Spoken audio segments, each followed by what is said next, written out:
Welcome to the in front of me Samsung Galaxy J5 2017, and I'll show you how to install iPhone keyboard on this device. So first you should go to the Play Store app, and here in the search pool enter the green Apple keyboard.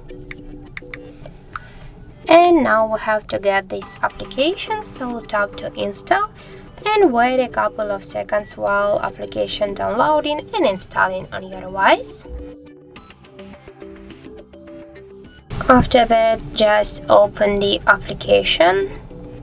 It may take a couple of seconds or minutes. I think I got just poor internet connection. That's why it's installing not so fast. Okay, now just open the app. Here click enable in settings, and near the green Apple keyboard tap once on the switcher. Here click OK, again OK. Now just go back. Here click switch input methods and switch your Samsung keyboard to the English United States keyboard, and that's finished, as can you see.